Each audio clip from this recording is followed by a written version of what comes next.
Right Sangareddy sir, Sangareddy Jaggareddy Sangareddy municipality పరిధిలో పెద్ద ఎత్తున ప్రచారం నిర్వహించారైనా చివరిగా పోలింగ్ బూత్ దగ్గర కూడా కొంత హడావిడి వార్త నెలకొంది.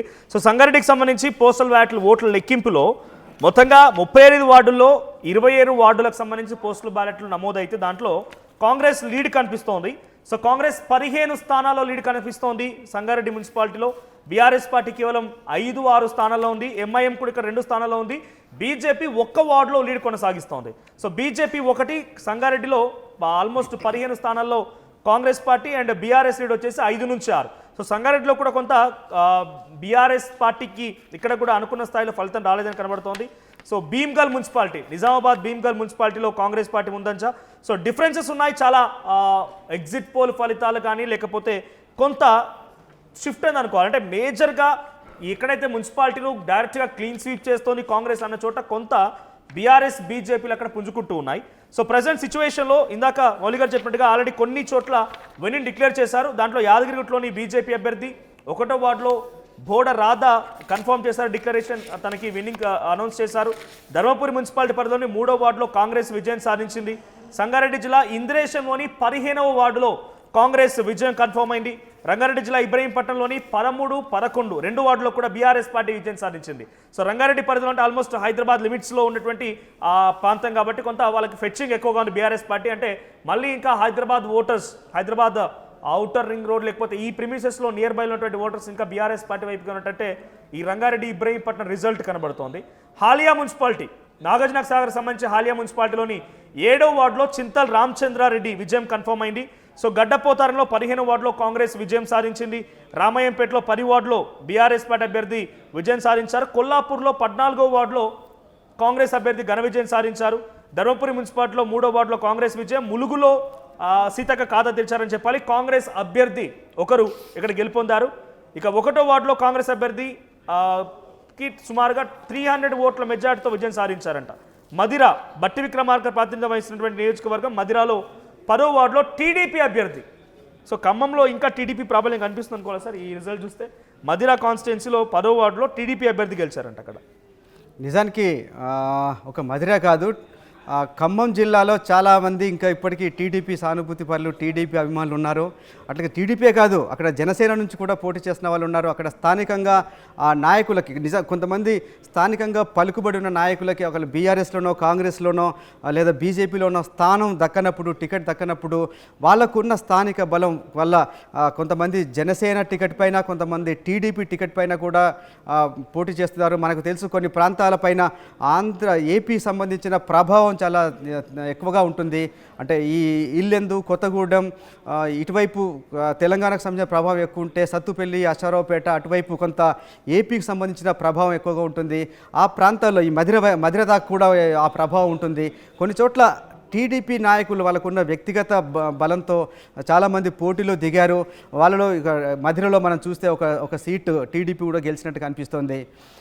మనోజ్, ఆ తర్వాత ఇంతకుముందు మనం మెదక్ జిల్లా గురించి చెప్పుకుంటున్నాం. మెదక్ జిల్లాలో మీరు చెప్పినట్టు సంగారెడ్డిలో చూస్తే మొత్తం 38 స్థానాలు ఉన్నాయి. 38 స్థానాల్లో కాంగ్రెస్కి 16 నుంచి 18 స్థానాలకు కాంగ్రెస్ బలం పెరిగే అవకాశం ఉంది.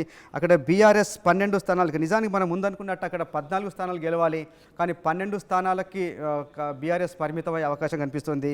ఆ తర్వాత బీజేపీ బలం 4 అనుకున్నాం ముందు, కానీ అది ఆ తర్వాత ఎగ్జిట్ పోల్స్లో మనకు తెలిసింది, స్పష్టంగా వచ్చిన ఒక సంకేతం 3 స్థానాల్లో బీజేపీ గెలవబోతోంది.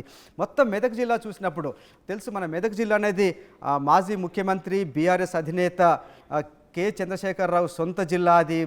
అక్కడ అలాగే అక్కడి నుంచి హరీష్ రావు కూడా ఉన్నారు. మొత్తానికి బీఆర్ఎస్కి అది కంచుకోటగా అని చెప్పాలి. గత అసెంబ్లీ ఎన్నికల్లో అక్కడ చూస్తే 7 బీఆర్ఎస్ ఎమ్మెల్యేలు గెలిచారు. అత్యధికంగా బీఆర్ఎస్ ఎమ్మెల్యేలు అక్కడి నుంచే గెలిచారు. మొత్తం 10 సీట్లలో కాంగ్రెస్ కేవలం 3 సీట్లలో మాత్రమే గెలిచింది. ఇప్పుడు చూస్తే ఈ మున్సిపల్ ఎన్నికల్లో మొత్తం 19 మున్సిపాలిటీలు ఉంటాయి మెదక్ జిల్లాలో. మొత్తం రాష్ట్రంలో బీఆర్ఎస్ అత్యధికంగా 8 స్థానాలు ఇక్కడ మెదక్ జిల్లా నుంచే గెలవబోతోంది. కాంగ్రెస్ అక్కడ 11 మున్సిపాలిటీలకు మాత్రమే పరిమితం కాబోతోంది. ఇది బహుశా అన్యూజువల్. మొత్తం తెలంగాణ మొత్తంలో చూస్తే బీఆర్ఎస్ అత్యధికంగా స్థానాలు గెలిచేది మెదక్ జిల్లానే. అక్కడ గజ్వేల్ చూసినప్పుడు గజ్వేల్లో చాలా టఫ్ ఫైట్ ఉంటుంది. గజ్వేల్ మనం కేసీఆర్ సొంత నియోజకవర్గం అయినప్పుడు కాంగ్రెస్ ఈ కాంగ్రెస్ 8 స్థానాలకే పరిమితమయ్యే అవకాశం ఉంది. అక్కడ బీఆర్ఎస్ 11 స్థానాలతో విజయం సాధించబోతుంది. మ్యాజిక్ మార్క్కి ఒక్క స్థానం ఎక్కువగా బీఆర్ఎస్కు దక్కబోతుంది. ఆ తర్వాత దుబ్బాక చూసినప్పుడు దుబ్బాక కూడా బీఆర్ఎస్ ఖాతాలోకి వెళ్ళే అవకాశం కనిపిస్తుంది. అక్కడ మొత్తం 20 స్థానాలు ఉంటే 10 స్థానాల్లో బీఆర్ఎస్ విజయం సాధిస్తుంది. కాంగ్రెస్ కేవలం 6 సీట్లకు మాత్రమే పరిమితం కాబోతుంది. అక్కడ బీజేపీ 2 స్థానాలు, అక్కడ ఇదంతా కూడా రఘునందన్ రావు ఏరియా అయినా కూడా అక్కడ బీజేపీ కేవలం 3 స్థానాలకే పరిమితమయ్యే అవకాశం కనిపిస్తుంది. అట్లాగే రామాయంపేట చూస్తే రామాయంపేట కాంగ్రెస్ ఖాతాలోకి వెళ్ళే పరిస్థితి ఉంది. అక్కడ మొత్తం 12 స్థానాల కాను 6 స్థానాలు 6 వార్డుల్లో కాంగ్రెస్ విజయం సాధించబోతోంది. బీఆర్ఎస్ 3 అండ్ బీజేపీ 2 స్థానాలకే పరిమితమయ్యే అవకాశం కనిపిస్తుంది. మనోజ్ సార్, ఇక్కడ పటాన్చేరు సార్ మెదక్ చెప్తున్నట్టుగా ఇస్నాపూర్, ఇంద్రేశం, జిన్నారం, గుమ్మడిదల, గడ్డపోతారం దాదాపుగా పటాన్చేరులో ఉన్నటువంటి మున్సిపాలిటీలు ఇవన్నీ కూడా. సో ఇక్కడ ఉన్నటువంటి ఈ మున్సిపాలిటీలో కొంత సీరియస్గా తీసుకున్నారు హరీష్ రావు కూడా. సో అక్కడ ఉన్నటువంటి ఫిరాయింపు ఎమ్మెల్యే గూడెం మహిపాల్ రెడ్డి కూడా చివరి నిమిషంలో బీఆర్ఎస్ పార్టీకి సపోర్ట్ ఇచ్చారు. కానీ చాలా దగ్గరగా అంటే పటాన్చేరికి చాలా సమీపం కూడా ఇస్నాపూర్లో మాత్రం కొంత కాంగ్రెస్ పార్టీ ప్రాబల్యం కనబడుతోంది. సో ఇక్కడ కాంగ్రెస్ ఎటువంటి సిచ్యువేషన్ ఉండబోతుంది? కాంగ్రెస్ పార్టీ ఎటువంటి డౌన్ఫాల్ అవుతుందా అంటే ఇద్దరు నీలం మధు అండ్ కాట శ్రీనివాస్ ఇద్దరు కూడా తిరిగారు. తర్వాత దామోదర్ రాజనరసింహ వైద్యారోగ్య శాఖ మంత్రి ఆయన కూడా ప్రచారం చేశారు. సో పటాన్చేరు సిచ్యువేషన్ ఉండబోతుంది. గూడెం మహిపాల్ రెడ్డి ప్రభావం కనిపించిందా? చివరాకరణ ఆయన ఫ్లిప్ చేయడంతో బీఆర్ఎస్ పార్టీ పాజిటివ్ అయిందా? తప్పకుండా మనోజ్. ఆ ప్రాంతంలో నిజానికి అక్కడ బీఆర్ఎస్ ఎమ్మెల్యేగా గెలిచారు.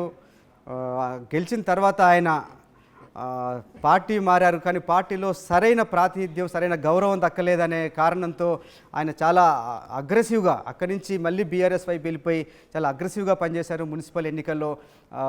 ఆ ప్రభావం అయితే ఆ ప్రాంతంలో పటాన్చెరుతో పాటు ఆ పటాన్చెరు పక్కన ఉన్న ఇస్నాపూర్ కానీ ఇంద్రేశం ఆ ప్రాంతాల్లో చాలా స్పష్టంగా కనిపిస్తుంది. ఒకసారి ఇంద్రేశం చూస్తే 18 స్థానాల్లో 10 బీఆర్ఎస్ గెలుచుకునే అవకాశం కనిపిస్తుంది. అట్లాగే పక్కన జిన్నారం ఉంది. అయితే జిన్నారంలో మాత్రం టఫ్ ఫైట్ కనిపిస్తుంది బీఆర్ఎస్ కాంగ్రెస్ మధ్యలో.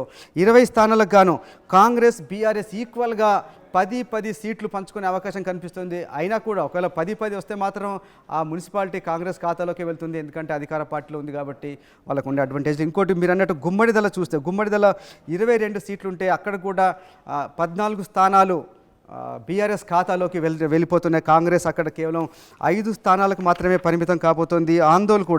ఆందోళనలో కొంత కాంగ్రెస్ ప్రభావం ఎక్కువగా కనిపిస్తుంది. ఆ ప్రాంతంలో మీరు అన్నట్టు దామోదర్ రాజనరసింహ ప్రభావం ఉంటుంది. ఆయన మంత్రిగా కూడా ఉన్నారు. చాలా సీనియర్ కాంగ్రెస్ నాయకుడు ఆయన. అక్కడ మొత్తం 20 స్థానాలకు కాను నిజానికి మనం అనుకున్న దానికన్నా కాంగ్రెస్ బలం కొంత తగ్గుతున్నట్టుగా మనకు ఎగ్జిట్ పోల్స్ ఆర్టీవీ చేసిన ఎగ్జిట్ పోల్ సర్వేలో తేలింది.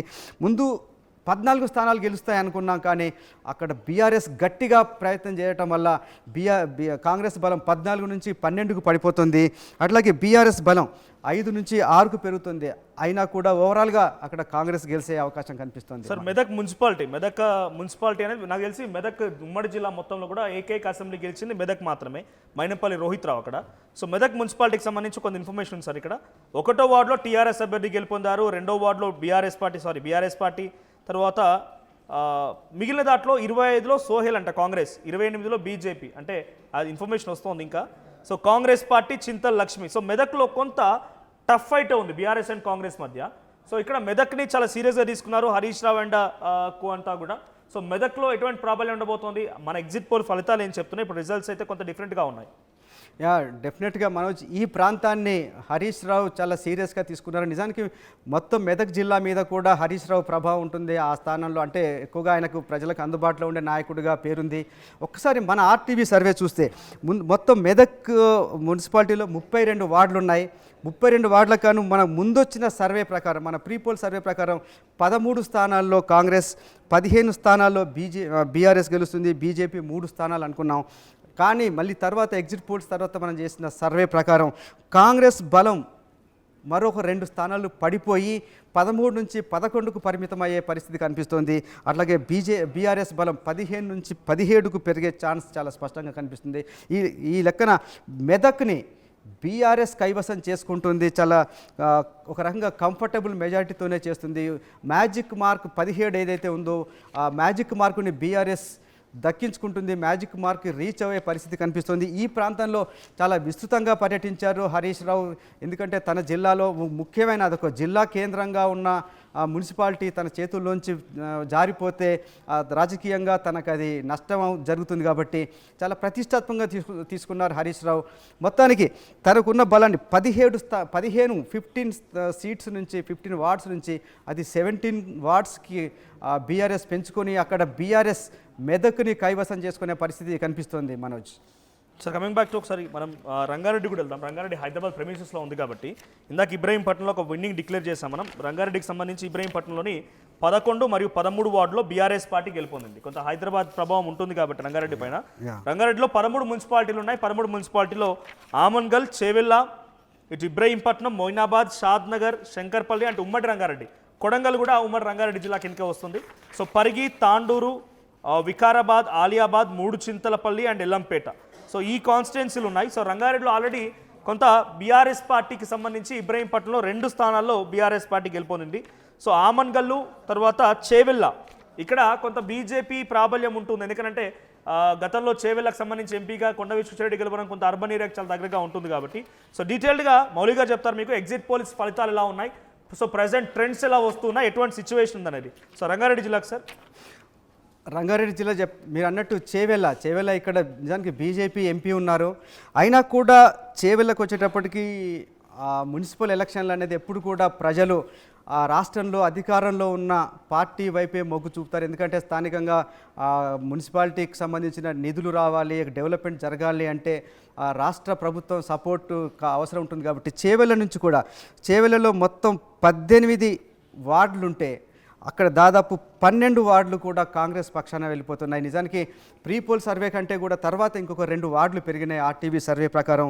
అక్కడ బీజేపీ కేవలం అక్కడ స్థానికంగా ఎంపీ ఉన్నా కూడా 3 స్థానాలకే పరిమితమయ్యే అవకాశం కనిపిస్తోంది. అక్కడ బీఆర్ఎస్ మన సర్వే ప్రకారం 5 సీట్లు రావాలి, కానీ అది 3కు మాత్రమే పరిమితం అవుతుంది అనేది మన ఎగ్జిట్ పోల్ సర్వే ప్రకారం స్పష్టమవుతుంది. ఆ తర్వాత చూస్తే ఇబ్రహీంపట్నం హైదరాబాద్ పక్కనే ఉంటుంది. నిజానికి హైదరాబాద్తో పాటు చుట్టుపక్కల ప్రాంతాలన్నీ కూడా బీఆర్ఎస్కి కంచుకోటలుగా చెప్పాలి. అత్యధిక స్థానాలు బీఆర్ఎస్ హైదరాబాద్ దాని చుట్టుపక్కల ప్రాంతాల్లోనే గెలుచుకుంది గత అసెంబ్లీ ఎన్నికల్లో.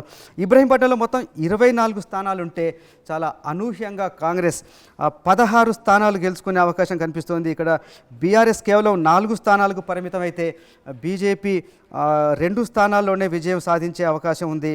అక్కడ ఇతరులు 2 స్థానాలు గెలుచుకొని ఇక్కడ ఇబ్రహీంపట్నంలో కాంగ్రెస్ చాలా కంఫర్టబుల్ మెజారిటీతో, నిజానికి అక్కడ 13 మ్యాజిక్ ఫిగర్ కానీ 16 స్థానాలు కాంగ్రెస్ దక్కించుకోబోతుంది. ఆ తర్వాత చూస్తే మనకు తెలుసు హైదరాబాద్ ఆనుకునే ఉన్నది మొయినాబాద్లో మొత్తం 26 స్థానాలు ఉంటే కాంగ్రెస్ 20 స్థానాల్లో చాలా 2/3 మెజారిటీతో మొయినాబాద్ని కాంగ్రెస్ గెలుచుకోబోతుంది. అక్కడ కేవలం బీఆర్ఎస్ 4 స్థానాల్లోనే విజయం సాధించే అవకాశం ఉంది. మనకు ముందు చేసిన సర్వే ప్రకారం 5 స్థానాలు గెలుస్తాయనుకున్నాం, కానీ ఆ తర్వాత మనకు తాజా సమాచారం ప్రకారం 4 సీట్లకు మాత్రమే బీఆర్ఎస్ పరిమితమయ్యే అవకాశం ఉంది.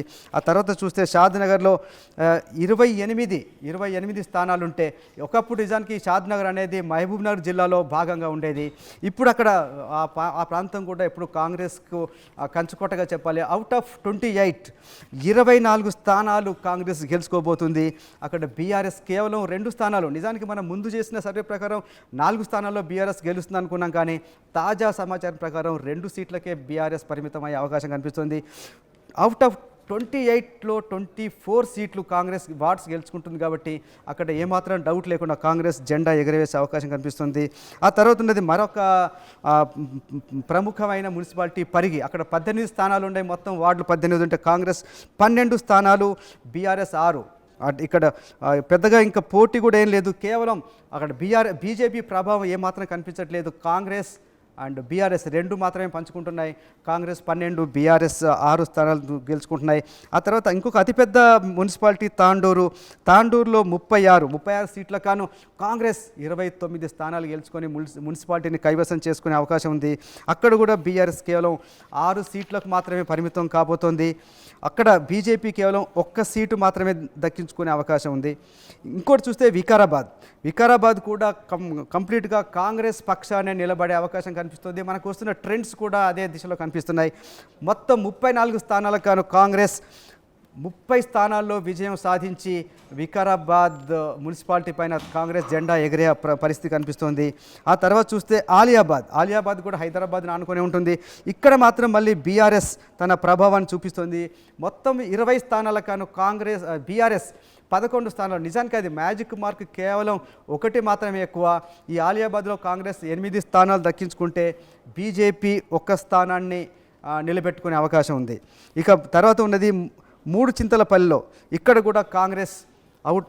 24 మొత్తం వార్డులు ఉంటే అక్కడ 17 స్థానాల్లో కాంగ్రెస్ గెలుచుకొని ఈ 3 చింతలపల్లి మున్సిపాలిటీని కూడా కాంగ్రెస్ తన ఖాతాలో వేసుకునే పరిస్థితి ఉంది. మనోజ్ సార్, ఇక్కడ కొడంగల్ విషయంలో ముఖ్యమంత్రి రేవంత్ రెడ్డి ప్రాతినిధ్యం వహిస్తున్న నియోజకవర్గంలో నేను చూస్తున్నాను 35 పోస్టల్ బ్యాలెట్లు పోలాయి సార్. 35 పోస్టల్ బ్యాలెట్లో కేవలం 3 మాత్రమే కాంగ్రెస్ పక్షాన పోలాయి, 32 బీఆర్ఎస్. దాంట్లో ఒకటి ఎంఐఎం కూడా ఉంది. 31 బీఆర్ఎస్, 1 ఎంఐఎం అండ్ 3 మాత్రమే కాంగ్రెస్ పక్షాన పోలాయి. ముఖ్యమంత్రి సొంత జిల్లాలో ఆయన మున్సిపాలిటీ పరిధిలో పోస్టల్ బ్యాలెట్ రిజల్ట్స్ ఎలా చూడాలంటే ఉద్యోగస్తులు లేకపోతే ప్రభుత్వ ఉద్యోగులు కొంత వ్యతిరేకంగా ఉన్నారనుకోవాలి. ఇక్కడ ఖచ్చితంగా పోస్టల్ బ్యాలెట్ ట్రెండ్ చూస్తుంటే కొంత కాంగ్రెస్ పక్షాన ఉద్యోగుల వ్యతిరేకత మన యొక్క మహబూబ్ నగరం కాదు, ఇంకా ఇతర జిల్లాల్లో కూడా కొన్ని చోట్ల ఇంతకుముందున్నట్టు స్టేషన్ కాన్పూర్ కావచ్చు, మిగతా చోట్ల ముఖ్యంగా మనోజ్ ఈ అర్బన్ ఏరియాలు మున్సిపాలిటీలు అనగానే మున్సిపాలిటీలు కానీ అర్బన్ ఏరియాలు కాబట్టి అర్బన్ ఏరియాలో మనకు తెలుసు ఖచ్చితంగా కొంత ఓటర్లు అటు బీజేపీ వైపు కొంత ఆ తర్వాత బీఆర్ఎస్ వైపు ఎక్కువగా ఉండే అవకాశం ఉంది. అందులోనూ కూడా వీళ్ళు మనం ఏదైతే పోస్టల్ బ్యాలెట్ చేసిన వాళ్ళు ఉద్యోగులు కాబట్టి చదువుకున్న వాళ్ళు కాబట్టి కొంత బీఆర్ఎస్ పక్షాన బీజేపీ పక్షాన ఉన్నట్టయితే మనం భావించాలి. ఒకసారి మరి మహబూబ్ నగర్ చూసినప్పుడు ఇంట్రెస్టింగ్ అప్డేట్ సార్, ఒక మున్సిపాలిటీ డిక్లరేషన్ కన్ఫర్మ్ అయింది. ఓకే, సో గడ్డపోతారం మున్సిపాలిటీలకు సంబంధించి సంగారెడ్డి జిల్లా గడ్డపోతారం మున్సిపాలిటీ పరిధిలో బీఆర్ఎస్ పార్టీ జెండా ఎగరవేసిందని చెప్పాలి. సో మొత్తం 11 వార్డుల్లో 14 వార్డుల్లో 11 చోట్ల బీఆర్ఎస్ పార్టీ విజయం సాధించింది. సో ఇందాక మనం మాట్లాడుకున్నాం మెదక్ సంబంధించి పటాన్చెరు నియోజకవర్గం కానీ తర్వాత ఇతరత్ర నియోజకవర్గం వంటి ప్రభావం ఉంటుందని చెప్పినప్పుడు ఎగ్జాక్ట్గా ఆర్టీవీ చెప్పిన ఫలితమే ఇక్కడ రిప్లికేట్ అని చెప్పాలి.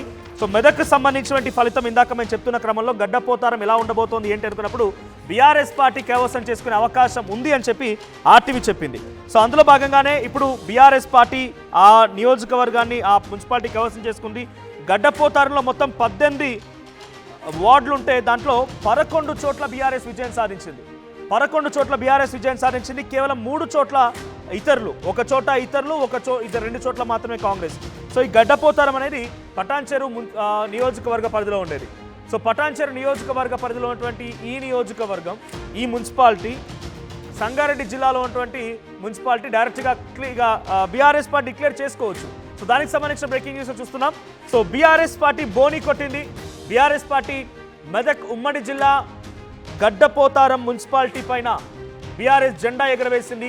అవుట్ ఆఫ్ 18 వార్డ్స్లో 11 వార్డుల్లో బీఆర్ఎస్ పార్టీ, తర్వాత మిగిలిన వార్డుల్లో కాంగ్రెస్ ఇతరులు పంచుకోవడం జరిగింది. ఏదేమైనా బీఆర్ఎస్ పార్టీ ఘన విజయం సాధించిందని చెప్పాలి. సో సెలబ్రేషన్ స్టార్ట్ అయ్యి ఇప్పటికే గడ్డపోతారానికి సంబంధించిన విషయం పైన సో మరి కాసేపట్లో ప్రజలు అందుబాటులో రాబోతున్నారు. మెదక్ వ్యాప్తంగా ఎటువంటి సిచ్యువేషన్ ఉందని అప్డేట్ అందించుకునే ప్రయత్నం చేస్తాం. సో ప్రజెంట్ ఇంకా సిచ్యువేషన్ మరి ఎక్స్ట్రీమ్ రిజల్ట్స్ కేవలం ఆర్టీవీలో మాత్రమే వార్డ్ టు వార్డ్ ప్రతి వార్డులో ఎటువంటి రిజల్ట్స్ ఉన్నాయో చూస్తూ ఉన్నాం. సో ఇంకా ఈ రిజల్ట్స్ సంబంధించి సంగారెడ్డిలో తర్వాత ఆందోళ్ జోగిపేట్ మున్సిపాలిటీలో కూడా జోగిపేట్ మున్సిపాలిటీలో 4వ వార్డులో కాంగ్రెస్ అభ్యర్థి విజయం సాధించారు. సో కాంగ్రెస్ అభ్యర్థి విజయం సాధించారు. 7వ వార్డులో కాంగ్రెస్ అభ్యర్థి, 16వ వార్డులో కాంగ్రెస్ అభ్యర్థి, తర్వాత జోగిపేట్ మున్సిపాలిటీలో కూడా 13వ వార్డులో కూడా బీఆర్ఎస్. సో ఆల్మోస్ట్ ఆందోళ్ జోగిపేటకి సంబంధించి కూడా కాంగ్రెస్ పార్టీ కొంత ఇక్కడ ఎడ్జ్ కనబడుతోంది. మరి సో గెలుపు సంబంధించి విషయం చూస్తుంటే ఎడ్జ్ కనబడుతోంది. సో ఆందోళ్ మున్సిపాలిటీ మొత్తంగా 20 వార్డులు ఉన్నాయి. 20 వార్డులో మనకు వస్తున్నటువంటి సమాచారం మేరకి ఇప్పటికే 6 వార్డుల్లో కాంగ్రెస్ పార్టీ విజయం కన్ఫర్మ్ అయిపోయింది. సో మిగిలినటువంటి దగ్గర సిచ్యువేషన్ చూడాలి. సో ప్రజెంట్ డిక్లరేషన్ గడ్డపోతారం ఇందాకే మాట్లాడుకున్నాం. గడ్డపోతారానికి సంబంధించి ఆ ఓటింగ్ డిక్లరేషన్ అయింది కాబట్టి దానికి సంబంధించి తెలుసుకునే ప్రయత్నం మనతో పాటుగా మౌలి గారు జాయిన్ అయ్యారు. మళ్ళీ సో మౌలి గారు, ఒడిసీ గడ్డపోతారం విజయం సాధించడం ఆల్రెడీ ఎక్స్పెక్ట్ చేసాం, అనుకున్న రిజల్ట్ రిఫ్లెక్ట్ అవుతుంది. ఇక్కడ ఇందాకే మీరు చెప్పారు 18లో ఆల్మోస్ట్ 12 వరకు రాబోతున్నాయని. సో 11తో బీఆర్ఎస్ విజయం సాధించింది. ఎగ్జాక్ట్లీ మనం ఇచ్చిన ప్రీ పోల్ సర్వే అనేది చాలా 100కి 100% నిజం కాబోతుంది. మనం చెప్పే మొత్తం గడ్డపోతారులో 18 మున్సిపాలిటీలు ఉన్నాయి, 18 వార్డులు ఉన్నాయి. ఈ 18 వార్డులో మన సర్వే ప్రకారం బీఆర్ఎస్ 11, కాంగ్రెస్ 6, బీజేపీ ఒక్క స్థానంలో విజయం సాధించబోతున్నాయి.